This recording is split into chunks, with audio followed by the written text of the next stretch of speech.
Hey, what's up, folks? Matthew Bellman, Ryan Kostrowski here. This is the DFS 5-pack. First things first, this is the backup channel. Please help us spread the word to get this thing out. Subscribe. I'll get into a little bit more details later. Matt just pointed out I am decked out in Brewers gear today, celebrating the re-signing of Christian Yelich or the extension of Yelich, and on a discount like that. Like, we were just talking about it as Midwest sports guys. Like, free agents don't really come to Wisconsin and Cleveland, so I just feel very fortunate today. I remember like when it's funny because it comes full circle. We were just talking about LeBron when LeBron's first go around, and Cavs had money to spend on a free agent. I lost out on Michael Redd. He wouldn't come here, so I ended up having to sign like Larry Hughes, and that was like everyone in Cleveland was like jumping for joy because Larry Hughes decided to come here. So yeah, to your point, guys don't like to come here unless the money's real. Just like we talked about LeBron coming back to Cleveland, you just got to respect a guy like Yelich more for staying. Right, because we totally understand, man. I'm a Wisconsin guy. You're an Ohio guy. Like, I'm sorry if I'm 25 years old and I have the world at my fingertips and all the money in the world. I want to be in Miami or LA or even a better place, like even like a Denver, more than I want to be in the upper Midwest. No question about it. Amen. Couldn't agree more. All right, guys. Speaking of pretty cool things right now, how about that jackpot over 15K today for overlay? Was not great last night. I wasn't anywhere close to getting into that kind of money. So again, we will pimp this thing until the cows come home because this may be the biggest it ever is. We're over $15,000. Find a way to go 12-0. But again, there's always the backup plan. We had a bunch of customers cashing this thing the other day. You get 9 times your buy-in essentially if you're able to finish within the top 10%. Usually 8-4, 9-3 will get you there. It is definitely more than attainable. For me, I'm pushing for the Slump Buster Challenge right now, which is 20 straight times of not cashing in the same contest. They will give you all of your money back that you put into this bad boy. So a lot of stuff to like over here, a lot of different types of contests. Just go in there, give it a whirl if you haven't played yet. The name of the website is overlaydfs.com. Someone's going to win it. Maybe not today, maybe not tomorrow, but it's going to happen soon. And we're talking like big money now. So yeah, we've been talking it where it only increases. Good luck, everyone. All right, man. Speaking of guys who don't need luck, Karis LeVert, we're not Nets guys or anything like that. I just want to say that was one of the more impressive performances by any NBA player of the season. I mean, I'm talking up there with the Kawhis and Hardens and Giannis's of the world. That was truly impressive. Hell of a game, young man. That was awesome. Yeah, really, really impressive. Great game by him, man, especially to take that big deficit win in Boston. Big ups to him who, like you said, he's surging, man. He's starting to really find himself. Definitely, guys. All right, we are pushing this new YouTube channel or the backup channel for the time being. To help us do so, if we can get 75 thumbs up or likes today, keeping the number low because you don't have as many viewers on the backup channel, we'll do a free members only video for Friday. All you got to do is hit that like button, 5-pack deal today. Anybody who buys a monthly membership today gets half of their first month reimbursed. Your second month will come when we got double sports running with baseball and NBA since the start of baseball is less than a month away. Day passes are up on the website. Now let's move into some of the plays of the day. Let's talk about those Boston Celtics right now who have no Kemba today. Looks like Tatum, I don't know if he's actually officially out or not, but looks like he's unlikely to play.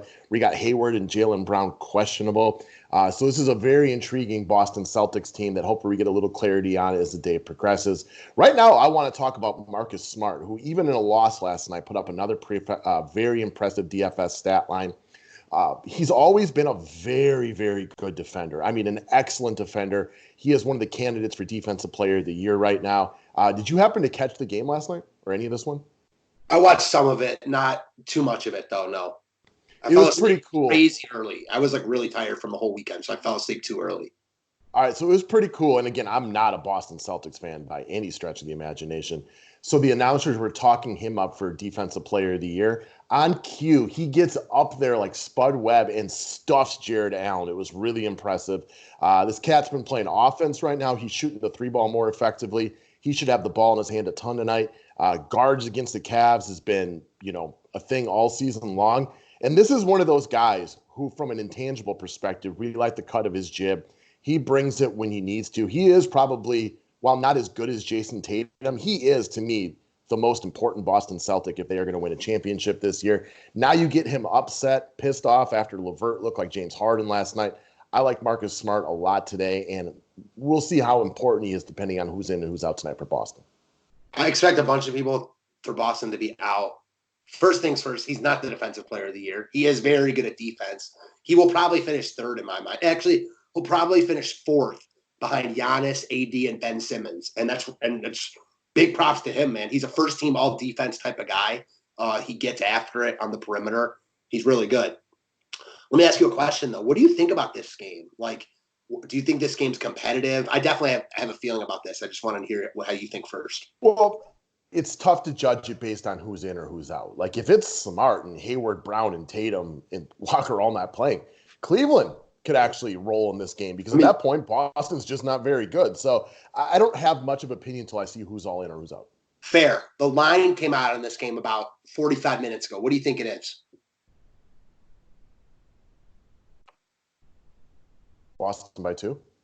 It's exactly right. Boston -2, which is crazy if you think about Boston -2 versus the Cavs. And that's also why Kemba didn't make the trip. I don't expect Hayward. I don't know about Jaylen Brown. Those guys look less than 100%. Either way, Marcus Smart's going to have a really nice role tonight. Had, like you said, a really nice game last night. I like a couple pieces from this game overall. Smart's one of them. We'll get into more details on members only. To get that, sign up for a monthly membership or buy a day pass today, available to everybody. Again, it's going to be hard to speak about this game in super great detail till the end of the day until we get better news on Boston. But Smart seems to be the one stud that at least rolls into tonight 100%. Mm-hmm. And after losing last night, this is not a spot where I think Boston, who wins are important. Outside of like Milwaukee basically having the number 1 seed clinched, like jockeying for playoff position at this time of the year for those top seeds is really important. We hit this one up yesterday when we talked forever. Like, Milwaukee's got the number 1 seed. You would love to be number 2 and basically get a bye in the first round, right? Amen. All right, let's move along. You wanted to talk about Kobe White. Hard not to at least give him a good look today. I mean, yeah, it just continues to ball out. Multiple 30-plus efforts in his past 4 or 5 games all in a row. No Zach LaVine. He looks to be the guy here. I think that he's a guy they really should start building around. I like the cut of his jib. I like his game a lot. He's built for the new NBA. Good spot against a tired Minnesota team coming off a back-to-back with travel. Who flat out stinks against guards all year long, and especially since moving to D'Angelo Russell and Malik Beasley in the backcourt. Those guys aren't, first-team defenders like Marcus Smart? They are the opposite of Marcus Smart and Kawhi Leonard. So he's just playing really well right now, right? I mean, we don't want to simplify it too much, but he's in a great matchup against a tired team. He's playing really well. Another guy that seems to be coming into his own, finding himself as the year progresses. I like him quite a bit here. Cog in the machine type with upside. I'd say he's more than that. Solid hair game on boot. I mean, he's really got everything working for him tonight. This kid can flat out shoot the basketball. He's up there with Davis Bertans as like the best shooters in the NBA, like Steph Curry level type of stuff. This guy can just flat out sling it from beyond the arc. If he gets hot tonight, he could easily go for well over 40 DK points, 34.5 and 5 straight. This is kind of a keep it simple, stupid type of a play. Agreed. All right. So I want to talk about my boy Giannis today, since I'm already repping all the Wisconsin gear. So there aren't a lot of studs tonight. There's no Harden, no Westbrook, no LeBron, no AD. We don't even have Kawhi or anything like that. It's really Giannis. Luka is up there. There's a couple other, Bradley Beal, Lillard's coming back. So there aren't a lot of studs to talk about. I'm assuming Luka is going to be big-time chalk today. So I wanted to talk about Giannis a little bit. He's going to be a little pissed off moving in today. One, the beef with Harden has definitely got him a little bit motivated lately. Coming off a bad loss against Miami where the Bucks shot about 0% from 3 and Miami just, won that game from beginning to end. They also lost to Indy right before the All-Star break. So Giannis is a grudge holder, and when he gets into a game like this, you can kind of expect him to beast mode. No game yesterday, no game tomorrow. We got a lot of teams on one side of a back-to-back today. He doesn't have any of that to worry about. There's a lot of value out these days, so it's really easy to afford him. And while Indy is not a plus matchup by no stretch of the imagination, what he does have working for him, the easiest way to get to Indy is with big men. And while he's listed as a power forward, you can kind of view him as almost a positionless type of player. He plays more like a big man. He gets a lot of his points rebound. He averages 14 rebounds a game. He scores 30 points a game. We know most of them come within the paint. He's one of the best guys for assists when it comes to assisting three-pointers.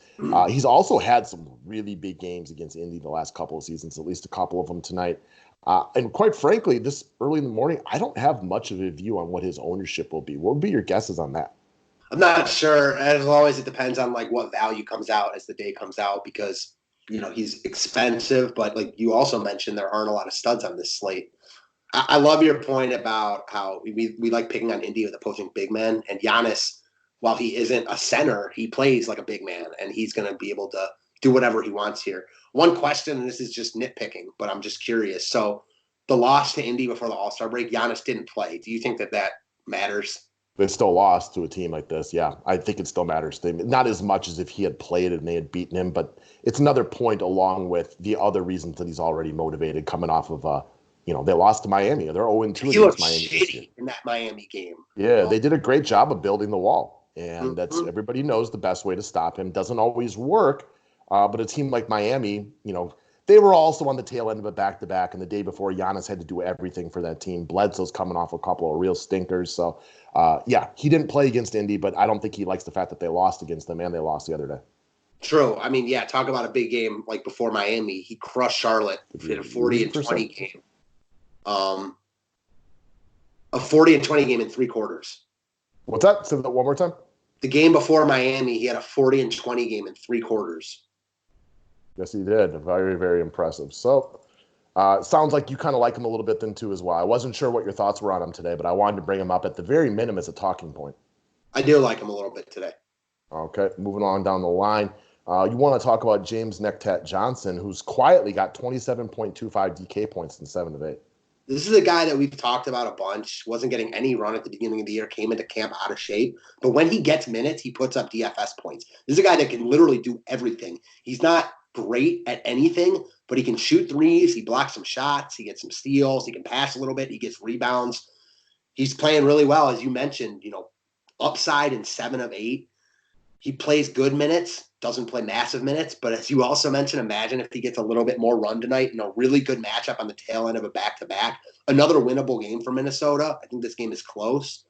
I think you can look at a couple of the T-Wolves big men, and at under 5K, I like Johnson here. Far from a must.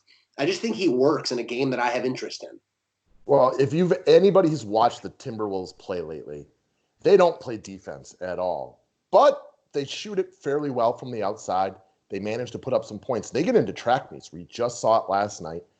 They're a young enough team. You're not as worried about the back-to-back, even though Johnson's a little bit older. It's not like he plays big minutes. I think he's really flying under the radar right now.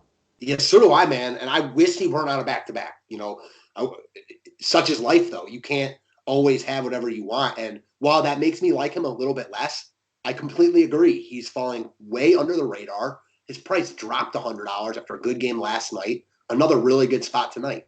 Well, I'm actually going to help support your decision in the aspect that, I'm kind of the one that's gotten you on the back-to-backs, right? Over the years, we've started to look at him more.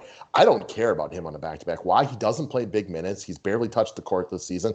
I don't think of him as a dude that's tired at all. If anything, I think maybe he sees a couple extra minutes today. Love it. So that's what we got, guys. Again, help us get to the 75 likes, and we can do a free members-only video for the public. Subscribe to the station if you're new to it. We might be, or not might be, really be continuing to do videos over here. We're going to focus on some sports betting on this station as well. Get on the subscription, and thanks for watching. Thanks, guys.